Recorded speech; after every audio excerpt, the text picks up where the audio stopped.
All right, welcome to this explainer. Today we're doing something a little different. We're actually strapping in for a simulation aboard a virtual ship called the Cosmic Shield.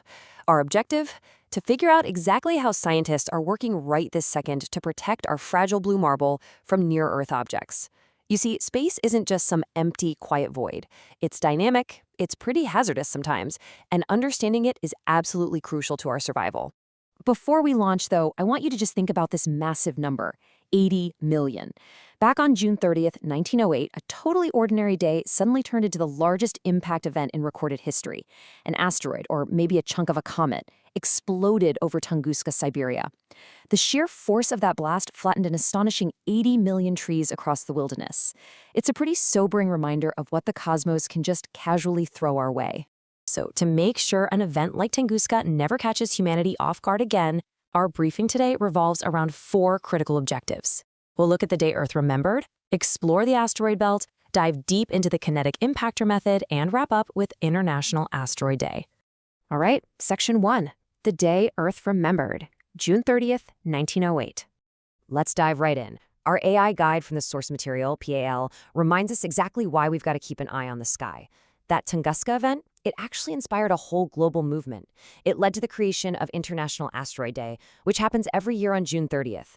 And here's a really cool surprising fact from our sources. This day was co-founded by astrophysicists, including none other than Dr. Brian May. Yeah, the legendary guitarist for the rock band Queen. Their whole goal is to teach the world about asteroid risks and how we can actually protect our planet. Moving right along to Section 2, exploring the asteroid belt, cosmic time capsules. You know, we really can't defend against these things if we don't understand what they actually are, right? So taking a virtual trip out to the main asteroid belt between Mars and Jupiter, our telemetry data shows us this chaotic dance of millions of rocks. They were formed about 4.6 billion years ago, so they are essentially cosmic time capsules. And looking at the data, the belt is mostly made up of 3 main types, with C-types vastly dominating the population at over 75%. Let's break these time capsules down a bit. First up, the dominant C-type, or carbonaceous asteroids. They're dark, ancient, and full of water and organic molecules. Scientists actually think early C-types crashing into Earth billions of years ago might have delivered the very water that's in our oceans today. Then we have the S-types, which are stony, made of silicates. And finally, the M-types, or metallic asteroids. Get this, a single large M-type asteroid could literally contain more gold, platinum, and iron than all the terrestrial mines on Earth combined. Crazy, right? But hey, before we can even think about space mining, we gotta make sure these rocks don't crash into us.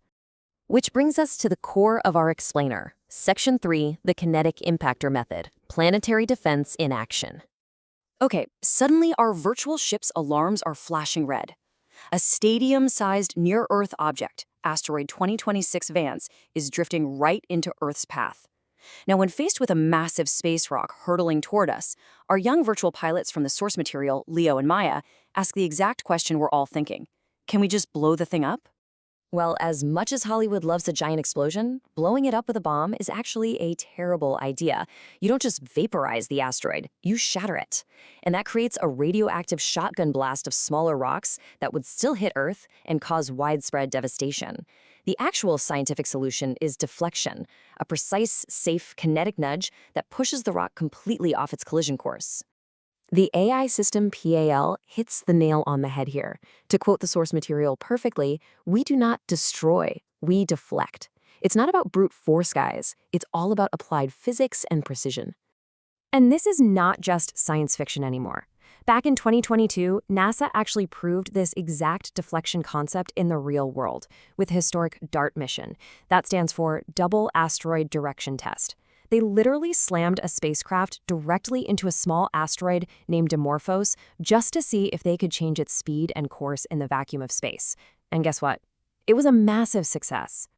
So let's break down exactly how scientists execute this kinetic impactor maneuver step by step. It's basically a giant game of cosmic billiards where transferring momentum is everything. First, you've got to identify the near-Earth object's trajectory early on. Next, you deploy your automated defense probe. Think of it like an impact bullet.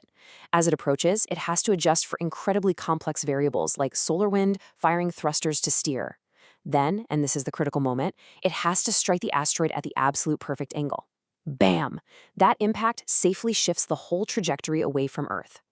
The real magic here is the power of the nudge.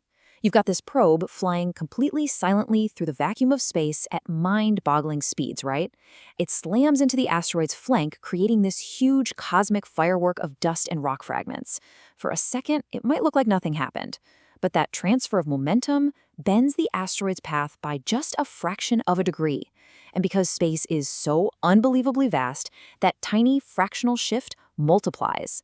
It turns a direct hit into a safe miss by hundreds of thousands of miles. No giant laser required. And that leads us to our final stop, Section 4, International Asteroid Day, a legacy of protectors. All right, so with the virtual threats safely neutralized, we have to recognize the most important real-world takeaway for planetary defense.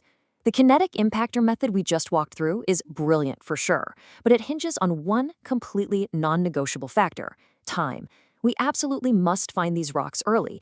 We are talking years, sometimes decades, before they get anywhere near Earth. The earlier we spot them, the smaller that nudge needs to be. And that right there is why astronomers are constantly out there scanning the skies. The source material leaves us with this incredibly inspiring quote from the grandfather in the story, Dr. Arthur Vance. He helped design some of those early tracking algorithms, and he says, "The sky is not the limit, it is the beginning." I love that. It reminds us that these space rocks aren't just monsters lurking in the dark. They hold the secrets to the origins of our solar system. By studying space, we completely remove the fear of the unknown. So as we wrap up this explainer, I'll leave you with this final thought. We now know for a fact that a tiny, precise nudge, planned years in advance, can literally save our entire planet from the fate of the dinosaurs. We have the math, we have the science, and we've proven that it works. Knowing all of this, how will the next generation step up? As long as humanity keeps looking up, are we ready to continue funding and building the real ships that will safeguard our cosmic home? Thanks for coming aboard the Cosmic Shield today. Stay curious out there.